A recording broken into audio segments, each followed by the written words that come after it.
Agora sim, a gente vai para um dos principais assuntos também, é importante da gente falar desses marcos. Nessa sexta-feira, os trágicos terremotos que atingiram a Venezuela completam um mês. De acordo com o site Desaparecidos Terremotos Venezuela, mais de 29 mil pessoas seguem com paradeiros desconhecidos. A gente vai continuar com um professor, mas a gente também vai falar com quem viveu isso na pele, viu tudo o que estava acontecendo. A gente vai receber também o venezuelano, o José Rafael, que está aqui com a gente. José, muito bom dia. É um prazer te ter aqui no Acorda Metrópolis. Bom dia, obrigado pela chance de poder compartilhar um pouco sobre a situação que o meu país viveu recentemente e bater um pouquinho sobre isso aqui. Obrigado.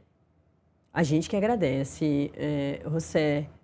Você estava no seu país, na Venezuela, você mora no Brasil, mas você estava na Venezuela quando a Venezuela foi atingida pelos dois terremotos. Queria te ouvir um pouquinho sobre esse dia, sobre isso e, claro, né, te ouvir também um pouquinho sobre o seu país, sobre a Venezuela.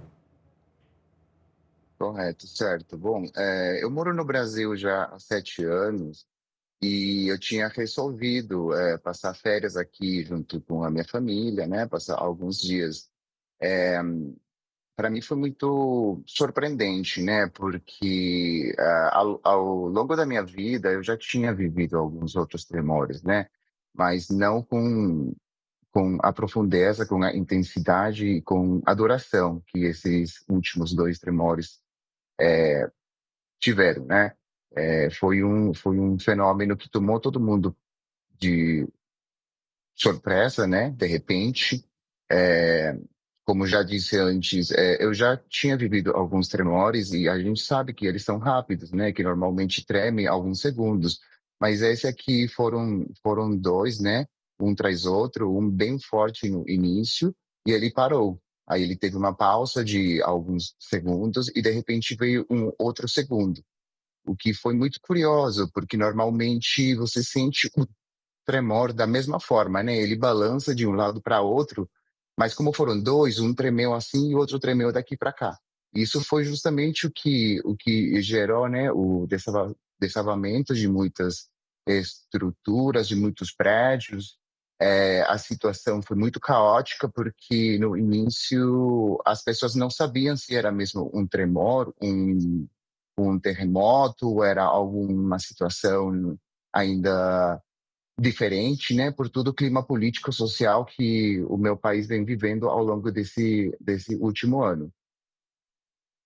Perguntar justamente sobre isso. Como os venezuelanos estavam quando os terremotos aconteceram?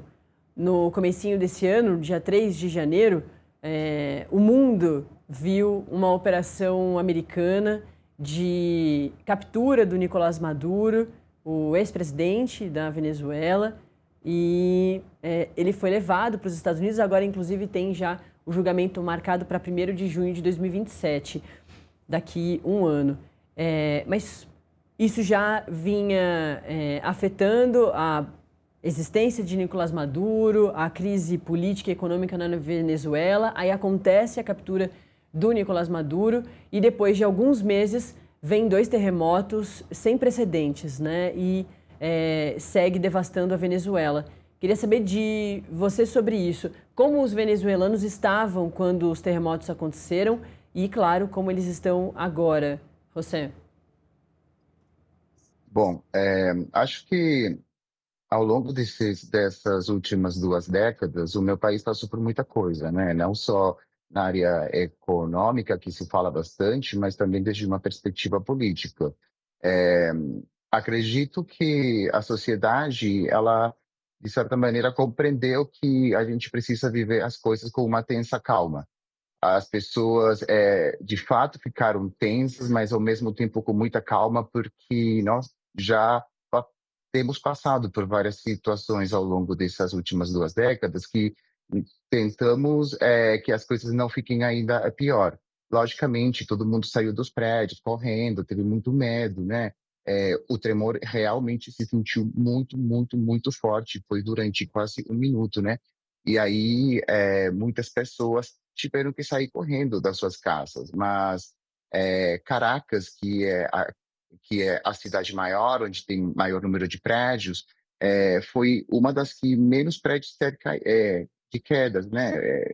O que se fala é que foram 2 ou 3 prédios que de fato desabaram completamente, né? Do resto, como as pessoas saíram para a rua e começaram a ver que não tinha sido tão grave quanto nesses primeiros minutos, eu acho que todo mundo ficou numa tensa calma. Só que a gente não tinha uma dimensão clara do que tinha acontecido em La Guaira, que é Uhum. uma cidade que fica a uns 40 minutos da capital, Caracas, é o principal porto do país, é o principal ponto turístico dessa que tem vínculo direto com a cidade de Caracas e ao mesmo tempo é o local onde fica o principal aeroporto do país.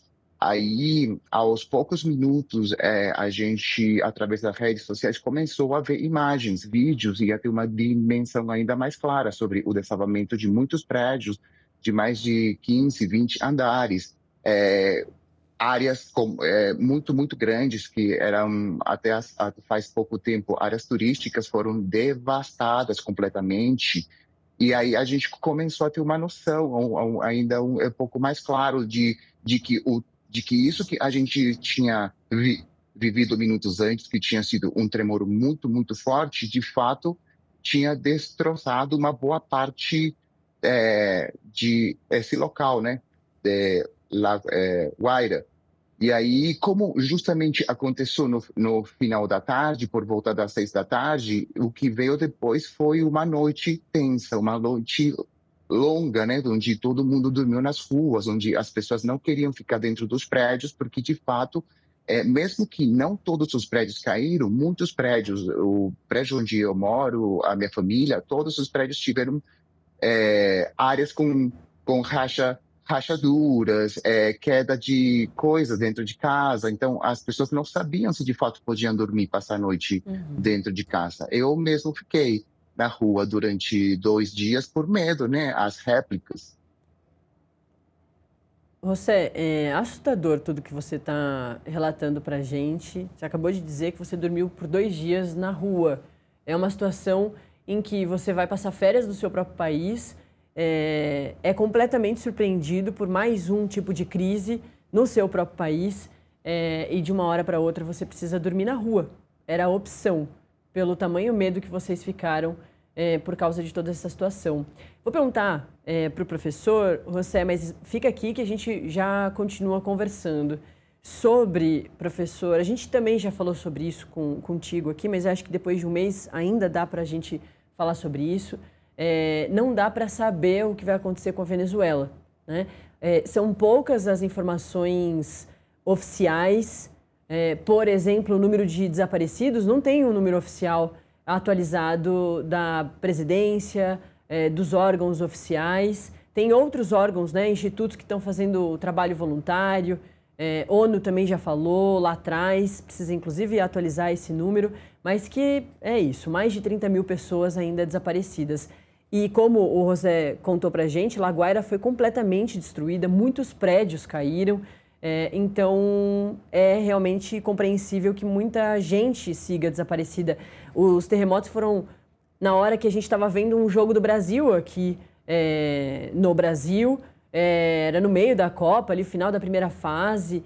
Os venezuelanos também assistindo à Copa, estavam em suas casas. É uma situação bastante devastadora. Como que a Venezuela vai se recuperar disso, professor? Dá para a gente já ter mais ou menos uma noção ou não?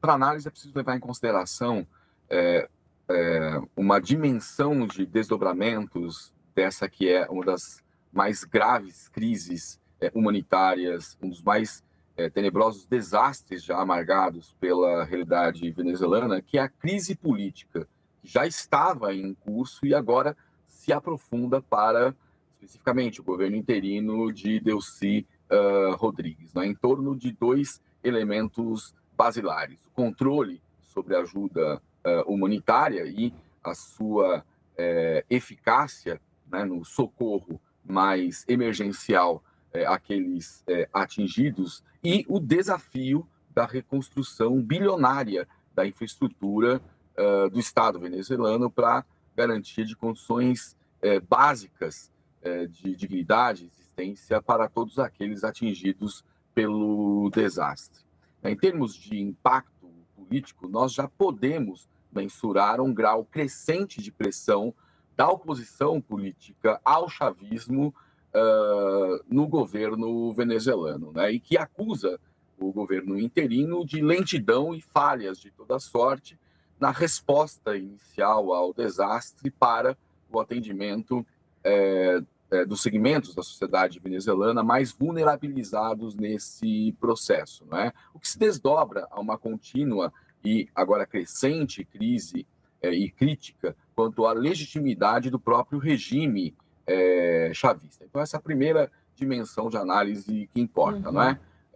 A pressão crescente sobre o governo interino de Delcy Rodrigues. Em segundo lugar, a disputa pela própria ajuda humanitária que aporta na Venezuela, uma vez que está centralizada a ajuda no partido oficial do governo, operacionalizada pelas forças de segurança, o que tem oportunizado a oposição política acusar o governo interino de impedir que iniciativas autônomas possam se somar a esses esforços e minimizar, portanto, o sofrimento do povo venezuelano. E, por fim, um notável risco de instabilidade política que não deve desaparecer do nosso horizonte de reflexões, porque não está descartada a possibilidade de convulsões sociais, revoltas populares tão comuns à realidade